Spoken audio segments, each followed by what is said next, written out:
Welcome back, ladies and gentlemen. Since we learned a bit about instantiate and prefabs, let's put it to use in our project and see how it actually works. First off, we have created the prefab from this game object, but we are going to make some changes to it, and we will need to save those changes as well later on, so we can delete this from our prefabs right now. Select it and press delete on your keyboard. It will ask you to confirm since this action cannot be undone. However, we are going to leave this script for now and we are going to use it later on. It doesn't do anything at the moment, so it's okay that it stays here. In order to clone our obstacle game object and make it spawn at a certain location, we'll need three things. The first thing is an event, the second thing is a script, and the third thing is a spawn location. The event is simply a trigger for the script to tell it when it should start creating a clone, and the spawn location is the location of where we want that clone to be located. Let's start with the event first. We can create an event by using triggers just like we did in the previous lessons. We can select the small circle, add component, physics 2D, and add a circle collider to it. Please note that this is still a collider of the small circle game object, and since we don't want it to interact with other objects, we just want to create an event, we can drag it all the way to the left by adjusting the X offset.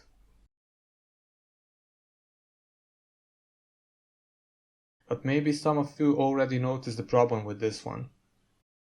Since this game object has the rotate script attached to it, it will make this circle also rotate around the center point.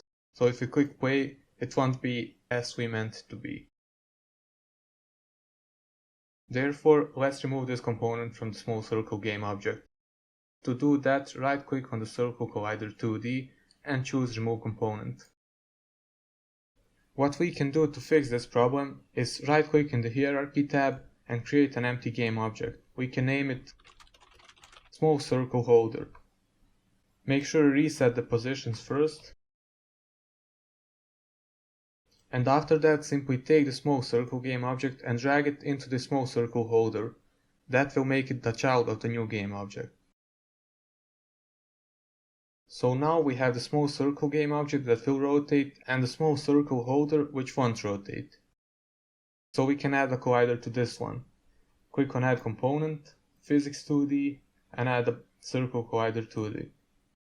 Set the X offset to -8 and enable the is trigger option.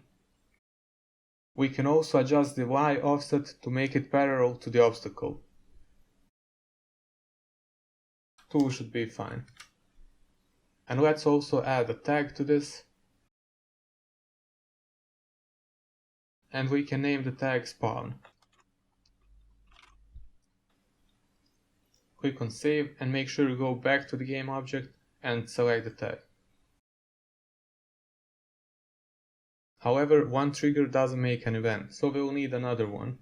The second trigger will be attached to the half screen game object. Click on add component, go to physics 2D and add a circle collider to it as well. We also want to change the offset in this one as well to -8 and Y to about -5. If we select the small circle holder and hold Ctrl on our keyboard and select the half screen, we'll be able to see both of these colliders. So when they bump into each other, we'll take that event and execute the script. Let's see how it actually works.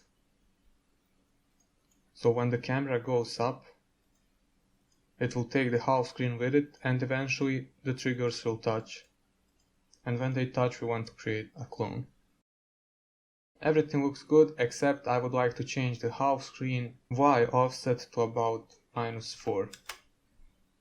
Okay, so now that we have a usable event, we will use the obstacle cloner script to check for that event, and that script will be attached to the half screen game object. So first open it up. Once it's open, we can delete these two methods, since we'll be using the onTriggerEnter again. So go ahead and type private void onTriggerEnter2D, and we want to check whether the trigger that has entered is the spawn trigger. We will use an if statement, so if collision dot tag equals to spawn. Then, if that is the case, we want to clone the obstacle object. And with that we are getting to our second point, the script. So we will be using the instantiate function, and as we learned, the first parameter is the prefab that we want to instantiate. Since we deleted our prefab, let's create one again. Take the small circle holder, since this is our new object, and drag it into the prefabs folder.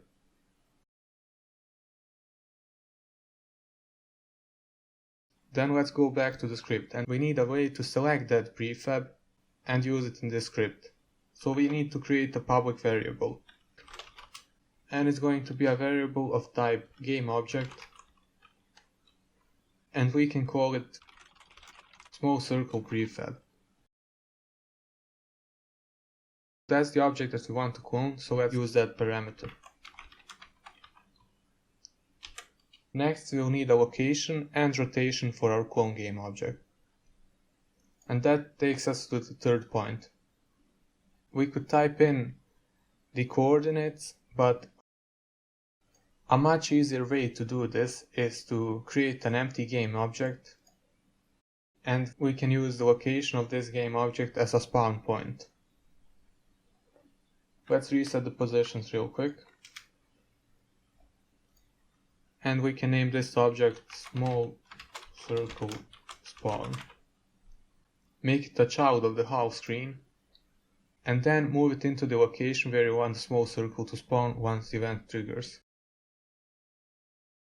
We'll probably need to do some testing to determine where the ideal location is, but let's set it to here for now.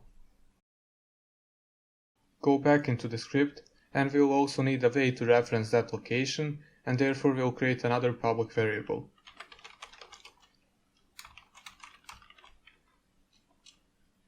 It's going to be of the type GameObject again, and we can call it small circle spawn point.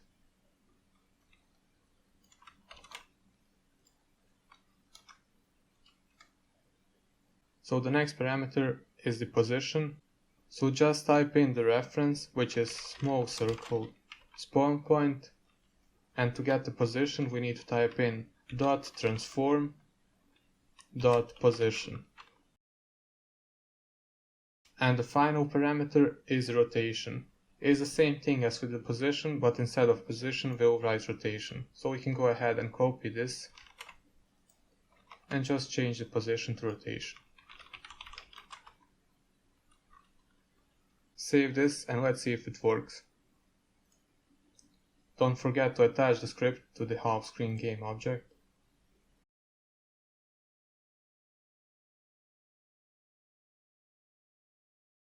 And before we start we need to attach these GameObjects here, because we can see that none are selected for now. To do that, simply drag and drop it into this area. So for the prefab we need to take this and drop it here, and for the spawn point we need to take small circle spawn and drag it into this area. If we click play, we should see another obstacle pop out when we trigger the event.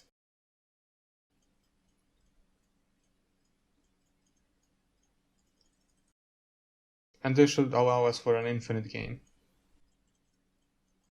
The only problem right now is that these obstacles are too far apart, but that's very easy to fix. We just need to take the small circle spawn point and drag it down.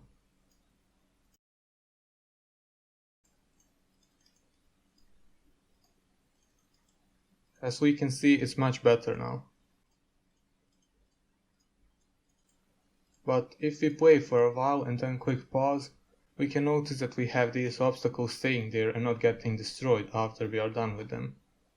We'll need to find a way to destroy them so that they don't take too much hardware resources of our phone, since this game is going to be infinite and some people are very good at it. We'll be doing that in the next lesson, stay tuned.